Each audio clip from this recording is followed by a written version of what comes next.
네, 안녕하세요. 예, 그, 이번 2020년도 들어와가지고 거등기초 심화반에서 지금 계속해서 강의를 하고 있는데요. 잘 알다시피 올해 코로나 시대가 되어가지고 여러분들하고 직접적으로 얼굴 대면한 게 이제 단 한 번도 없었네요.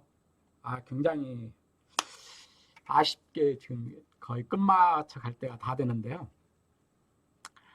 그래서 오늘은 웹보안 중급 시간 시작하기 전에 그동안 이제 제 소개를 원래는 이제 제가 직접 대면했을 때 제 소개를 조금 하려고 했는데 조금만 제 소개를 하고 넘어가도록 하겠습니다. 한 세 가지 정도 웹페이지를 보여드릴게요. 하나는 여기가 제가 근무하고 있는 애트리의 그 지식 공유 플랫폼이라 해가지고 이제 뭐 특허 논문 이런 것들을 검색할 수 있는 건데요. 이곳에 제 이름을 딱 검색을 해보면 예, 제 이름 검색했을 때 가장 많이 제 논문이나 특허나 이런 데서 가장 많이 사용된 언어가 시큐리티입니다. 해킹도 들어가 있고 역추적, 제가 역추적 쪽 한다고 했잖아요. 그래서 뭐 바이러스, 네트워크 보안, 뭐 보안 유비쿼터스, 멜리시어스 뭐 이런 것들이 이제 연관성 분석에 대해서 나왔는데요. 총 222건이 되어 있는데요. 뭐 제 이름이 들어가 있는 이제 논문이나 여러 다 논문인데 뭐 논문이나 특허나 온통 뭐 논문이네. 이건 뭐 전자공학 캐지에 썼던 것도 있네요. 뭐 실시간 침입 행동 양식 파악 뭐 이런 거. 그래서 제일 끝쪽으로 가서 이렇게 쳐다보면 뭐 특허도 이렇게 냈던 것들, 뭐 미국에 냈던 것들, 한국에 내서 이제 등록 이런 것들은 이제 등록이 다 된 거죠. 등록이 되어 있는 것들. 뭐, 뭐 여러 가지 것들이 있습니다. 연구 보고서들도 있고 뭐 아무튼 제가 어쨌든 이쪽 분야에서 근무를 하고 있고요. 그리고 이 APT라고 하는 국제기구가 있습니다. 이런 국제기구가 있는데, 그러니까 아시아 태평양 지역의 어떤 이제 그 텔레커뮤니케이션 쪽, 통신 쪽을 담당하고 있는 그런 기구인데요. 이 기구에서 표준을 담당하고 있는 것이 아스탑이라고 하는 곳이 있는데, 여기에서 오피스 베어러, 그러니까 공식 직함을 가지고 있는 사람들을 이렇게 쭉 들여다보면은 엑스퍼트 그룹 멀티미디어 어플리케이션 쪽에 여기에 이제 제 이름이 제가 현재 부의장을 맡고 있는데요. 닥터 동일세호 뭐 애트리에 근무하고 있는 뭐 이런 게 있고요. 그리고 국내에는 이제 한국정보통신기술협회 TTA라고 하는 표준화하는 단체가 있습니다. 이 단체에 정보통신표준화위원회에서 표준을 제정하고 하는데요. 여기 기술위원회 쪽을 가보면은 제가 정보보호기술위원회 쪽 담당을 하고 있는데 여기에 보면은 요 부의장의 서동일 한국전자통신연구원 뭐 어쩌고 저쩌고 네, 있습니다. 그래서 제가 이제 애트리 쪽에서 뭐 생활하면서 계속해서 정보보호 쪽 담당하고 뭐 국제 표준 활동을 조금 했고 제가 보여드렸던 것은 아스탑인데 이제 뭐 IT 쪽에서 한 10여 년 했었었고요. 그리고 이쪽 국내에서는 TTA 쪽에서 이렇게 표준 활동을 조금 지금도 하고 있고요. 여기 아직 현재 이렇게 이름이 있다라는 것은 지금 현재 활동하고 있다라는 거니까요. 네, 이런 걸 했습니다. 그래서 제가 사실은 이제 표준화 활동 자체에 대한 것도 참 얘기할 거리도 많고 그리고 이제 해외 또 많이 나가니까 그것과 관련돼서 여러분들한테 얘기해 주고 싶은 것들도 많고 그리고 실제로 이제 애틀이라고 하는 곳에서 굉장히 20년 넘게 이렇게 생활하면서 연구 활동을 하면서 뭔가 느꼈던 것들이라든가 그리고 여기에 오기 전에 삼성전자라는 곳에서 근무를 했었는데요. 그곳에서 이제 근무를 하면서 미국에 파견 나가가지고 연구 활동을 좀 했었는데 그것과 관련돼서 이제 외국인들과 같이 일을 했었던 거라든가 이런 것들에 대해서 좀 자유스럽게 여러분들께 제가 얘기해 드리고 싶은 사항들이 많았었는데 직접 여러분들하고 대면 수업을 못하게 돼서 참 아쉽습니다. 아쉽지만 어쨌든 언제 또 볼 수 있는 기회가 있으면 좋겠다라고 생각을 하면서요. 오늘 웹보안 중급에 대해서 1교시 수업부터서 5교시 수업까지 있는데요. 1교시 수업은 지난번 수업들을 했었을 때 약간의 그 복습 사항들을 좀 할 거고요. 그리고 2교시에서는 파이썬을 2교시하고 3교시 2시간에 걸쳐서 할 텐데 2교시는 복합 데이터에 대해서 조금 더 여러분들과 직접 제가 여기서 그 주피터 노트북에다 직접 치면서 여러분들과 조금 얘기를 할 거고요. 그리고 3교시에서는 판다스라고 하는 데이터 분석 쪽에서 엄청 많이 사용하고 있는 그 라이브러리를 가지고서 역시나 직접 손으로 여기서 키인하면서 좀 얘기를 하도록 하겠습니다. 사실 요즘 굉장히 많은 관심들을 가지고 있는 딥러닝이라고 하는 인공지능 안에 들어있는 그 딥러닝이라고 하는 분야에서 이제 어떤 것을 학습시키거나 할 때는 그걸 하기 위한 데이터가 굉장히 중요할 텐데요. 그 데이터 처리를 하는 데 있어서 넘파이하고 판다스는 거의 뭐 100% 활용이 되는 아주 많이 사용되는 라이브러리입니다. 그래서 그거에 대해서 간단히 좀 하도록 하고요. 4교시하고 5교시 수업에서 웹과 관련된 HTTP 그리고 웹에 대한 뭐 취약점이라든가 웹 보안 솔루션 이런 것들에서 아주 간단하게 언급을 하고 넘어가도록 하겠습니다. 자, 1교시 먼저 1교시 지난번 수업 시간에 했던 복습 사항들을 조금 해볼 텐데요. 뭐 이런 것들은 그냥 읽고 넘어가고요.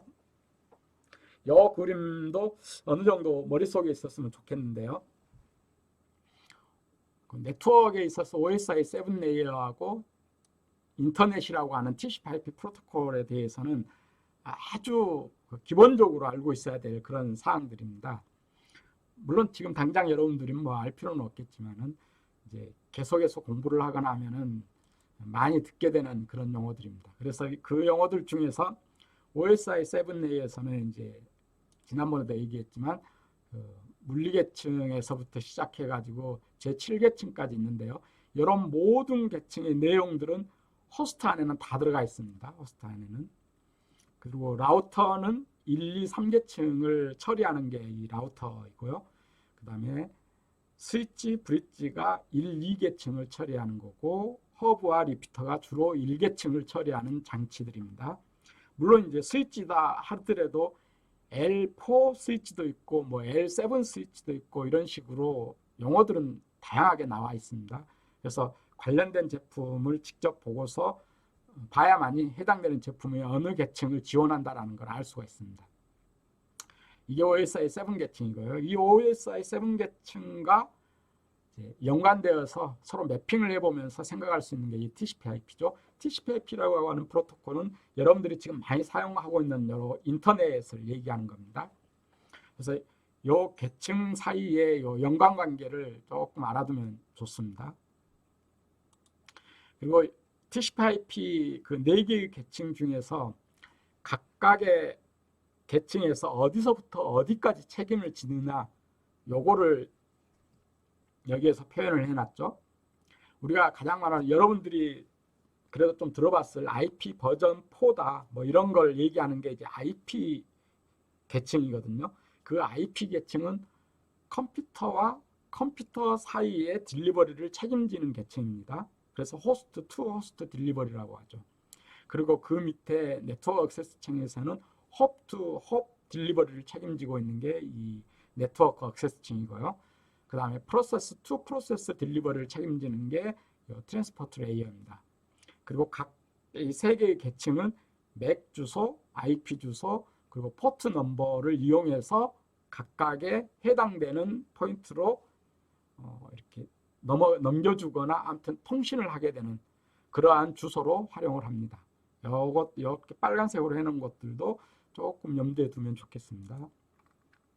그리고 각 계층별로 데이터 명칭이 다 다르다는 것은 계속 얘기했었습니다. 물론 근데 이제 뭔가 얘기할 때는 우리는 그냥 인터넷에 흘러가는 패킷이 어떻다는 등 뭐 인터넷에 흘러가고 있는 스트림이 어떻다 막 이런 식으로 그냥 얘기하는데 아주 엄밀하게 따지면은 이런 계층, 요 계층 그리고 요 프로토콜에 따라서 요 용어가 다르다는 거 요거를 얘기했었습니다.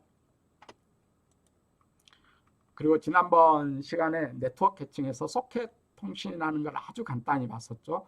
거기에서 중요한 게 그 그러니까 컴퓨터 통신에 있어서 서버 역할을 하는 쪽과 클라이언트 역할을 하는 쪽 두 가지가 있었죠. 그리고 이런 통신을 하기 위해서는 항상 소켓을 이용한다겠죠.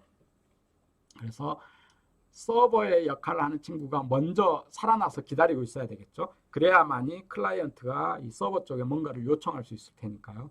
그래서 이 서버는 소켓을 먼저 생성한 다음에 소켓 안에 IP하고 이제 그 IP 어드레스하고 그리고 포트가 있는데 이 두 개가 서로 연관되어 있다는 것을 컴퓨터 프로그램에서는 알려줘야 된다라고 했죠. 그 명령어가 바인드였죠. 바인드를 통해서 소켓의 어드레스하고 바인드를 서로 어드레스하고 포트를 서로 간에 바인딩해주는 소켓하고 바인딩해주는 그 역할을 요 바인드라고 하는 요 명령어가 한다겠습니다. 그리고 리슨에서 이제 기다리고 있다라고 했죠. 리슨에서 이제 클라이언트가 뭔가 요청이 오기를 기다리는 거죠. 그럼 클라이언트 쪽에서는 소켓을 생성한 다음에 커넥션을 맺는 거죠. 바로 서버하고 서버 쪽으로 커넥션을 요청하게 되면은 리슨하고 있던 요 서버는 그 커넥션 요청을 받아들이는 거죠. 그게 바로 억셉트죠. 억셉트한 다음에 서로 간의 프로토콜에 의해서 뭐 누가 샌드를 먼저 할 수도 있고 나중에 할 수도 있고 이런 데이터들이 이런 것들이 주고받고 하는 역할을 하는 게 샌드 리시브였어요. 그리고 다 끝나면 이제 클로즈를 하는 거였어요. 이게 가장 기본적인 소켓 통신이었죠. 그리고 이 소켓 통신에 아주 기본적인 것만 이렇게 테스트해보는 프로그래밍을 해봤습니다. 이걸 해본 걸로 해봤었고요. 네, 거기까지 이제 소켓 통신까지를 했었었고요. 그리고 바로 지난주에 지지난주에 네트워크 보안에 대해서 아주 간단히 했었죠. 예, 우리가 보통 이제 시큐리티라고 부르면은 그 시큐리티 안에는 크게 컴퓨터 한 대에 대한 정보 보호를 담당하고 있는 컴퓨터 보안이 있고 컴퓨터 보안이 있었고 그리고 컴퓨터와 컴퓨터 사이를 서로 연결해 놨을 때, 즉 지금의 인터넷과 같은 이러한 상황에서 네트워크를 통한 내 장치를 보호하거나 이 네트워크 자체를 보호하는 그런 것들이 바로 이 네트워크 보안이었습니다. 그리고 이런 정보 보안에 있어서는 3요소라고 한다는 게 있다라고 그랬죠. 3요소는 CIA죠. 기밀성, 그리고 무결성, 가용성입니다. 기밀성은 허가된 사람에게만 이 데이터를 보여주는 거죠. 그게 기밀성입니다. 허가되지 않은 사람한테는 이 데이터를 보여주지 않는 거죠. 그게 기밀성이죠. 그리고 무결성은 허가된 사람에게 보여줬는데 보여주는 이 데이터가 원본이다. 조작되지 않았다라는 것을 증명하는 게 바로 이 무결성인 거죠.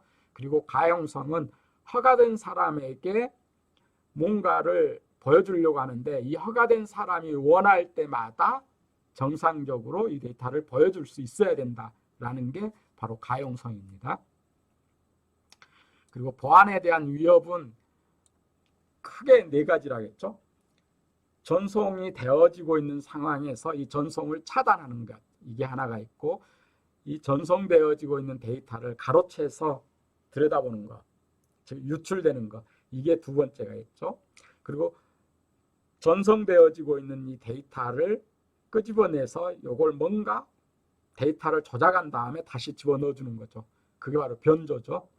즉 그리고 위조는 아예 흘러가고 있는 데이터가 없는데 아예 해커가 공격자가 아예 데이터를 만들어서 가짜 데이터를 집어넣어 주는 거죠. 이게 위조죠. 이게 보안 위협이죠. 이런 보안 위협으로부터서 이런 정보 보호의 3요소를 지키는 게 바로 정보 보안의 아주 중요한 목표가 되는 거죠.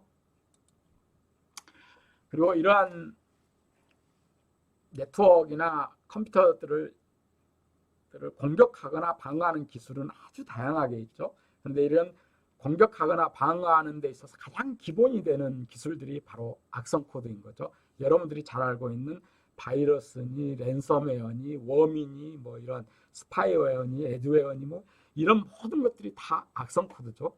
즉 컴퓨터에게 나쁜 영향을 미치는 모든 게 바로 다 악성 코드라고 할 수 있는 거죠. 요 근래 지금은 이제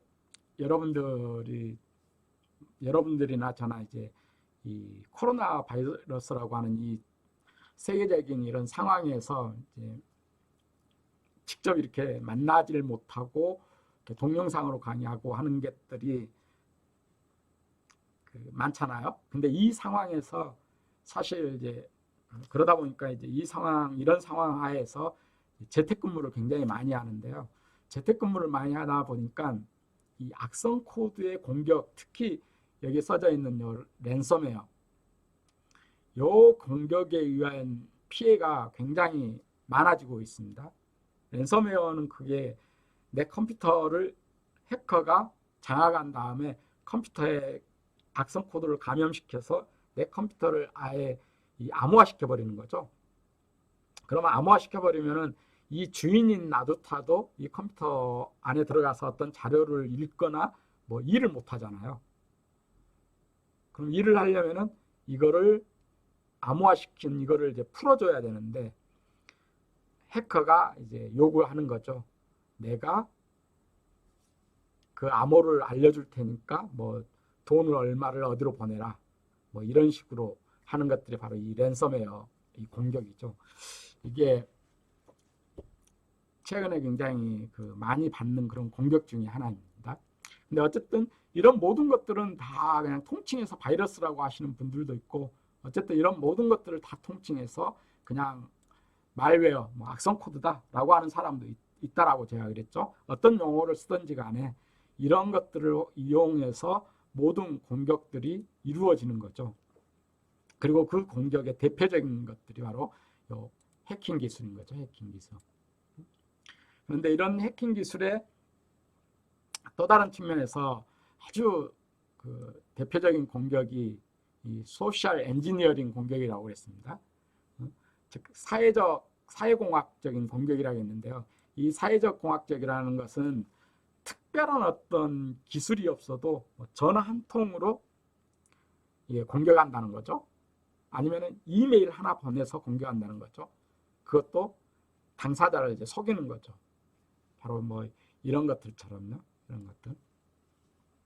전화를 통해서 속이고 하는 이런 모든 것들이 다 소셜 사회공학적인 공격인 거죠.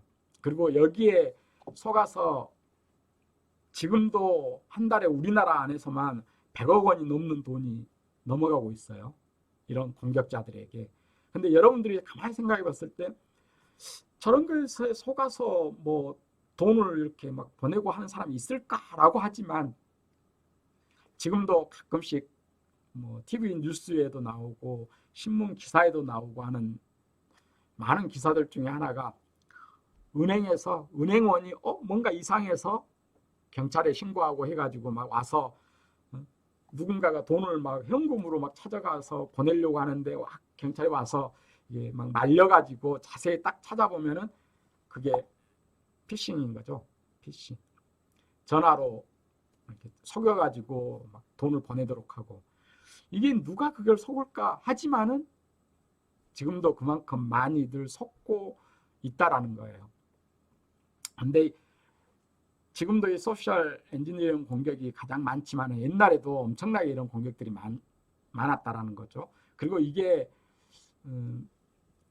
어떻게 생각하면은 공격자 입장에서도 가장 적은 어떤 뭐 뚜렷한 어떤 뭐 기술이 없어도 행할 수 있는 아주 유용한 공격 수단이었다는 거죠. 어쨌든 이런 해킹 공격의 대표적인 것들은 이제 크게 두 개로 나누죠. 하나는 시스템 자체를 공격하는 거하고 그리고 네트워크를 통해서 공격하는 이렇게 두 가지로 크게 나누죠. 시스템 공격의 대표적인 것은 지금도 많이 이용하고 있는 버퍼 오버플로우 공격이죠. 프로그램에서 버퍼의 사이즈를 오버시켜서 공격하는 거고요. 당연히 악성 코드를 통한 시스템 해킹 공격도 여기에 속한다라고 얘기를 하고 있죠. 그다음에 네트워크, 그리고 오늘 조금 이따 또 나오겠지만은 웹 취약점 공격의 대표적인 공격이 바로 XSS, 크로스 스크립트, 크로스 사이트 스크립트 공격이라고 해가지고 XSS라고 하는 공격이 있거든요. 요거하고 그리고 SQL 인젝션이라고 하는 요 공격이 아주 대표적인 시스템 해킹 공격입니다. 네트워크 해킹 공격이 아주 대표적인 게 여러분들 말 많이 들어본 디도스 공격이죠. 그리고 최근 몇 년 동안에 많이 나왔던 APT 공격, 이런 것들이 네트워크 공격의 해킹 공격의 대표적인 사례가 되겠죠. 그리고 지난 시간에는 WSL이라고 하는 것을 통해서 리눅스를 인스톨해 봤습니다. 저도 제 시스템에다가 리눅스를 인스톨했었는데요. 저는 이제 우분투를 인스톨했었는데, 여기 보시면 지금 보고 있는, 여러분들 지금 화면에 보고 있는 요게 리눅스의 터미널 화면입니다. 그래서 여기에서 보면은 우리가 윈도우즈에서 말하는,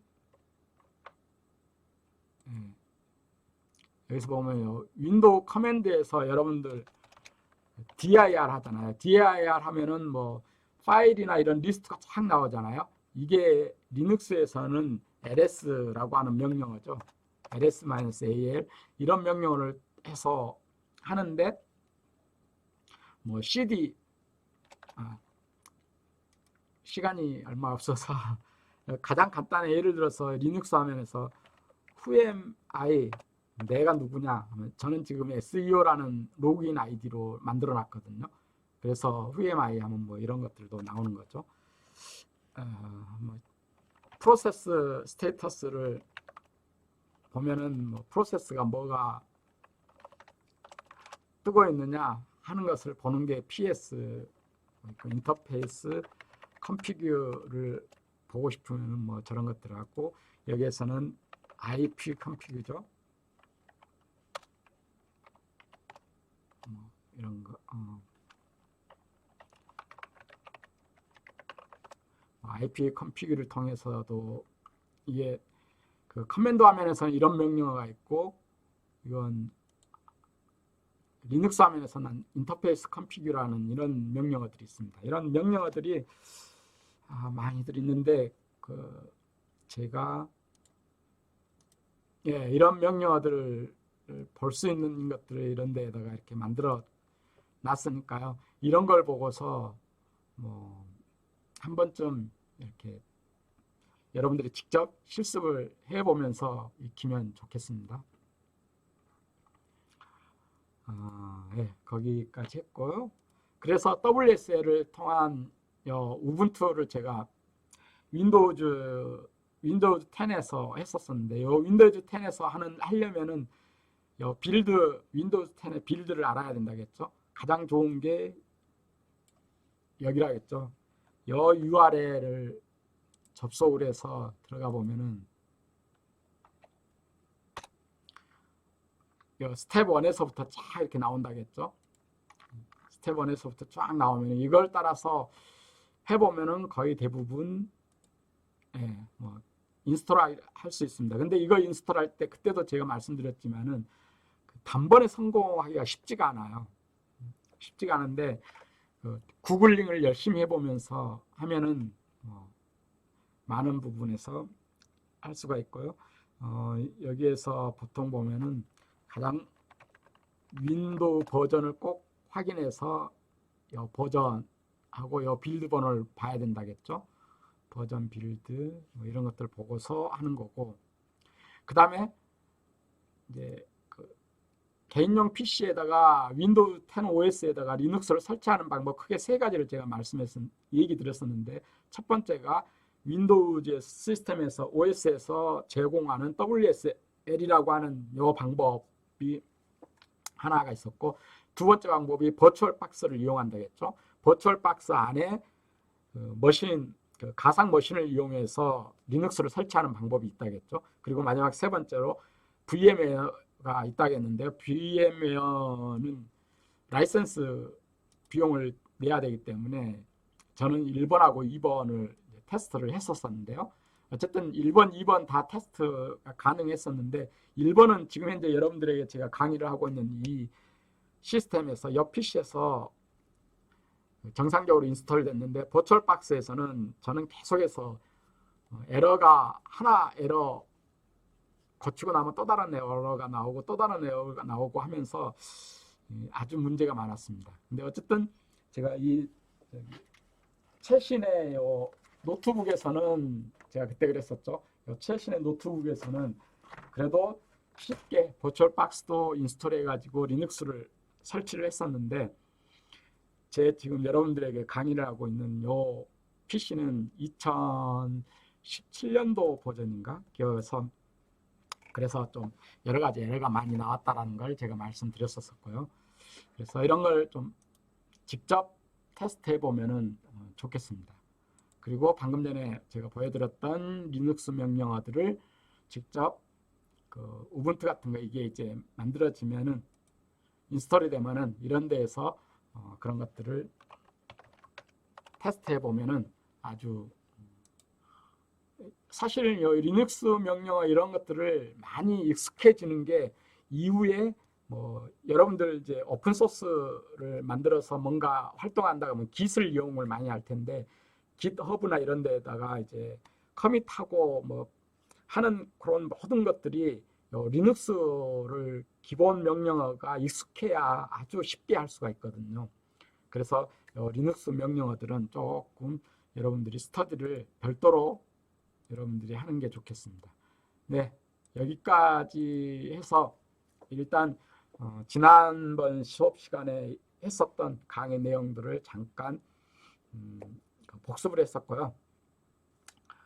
이 다음 수업 시간은 이제 복합 데이터에 대해서 조금 더 여러분하고 직접 같이 주피터 노트북에서 실행을 해보도록 하겠습니다. 예, 읽으실 수업 수고하셨습니다.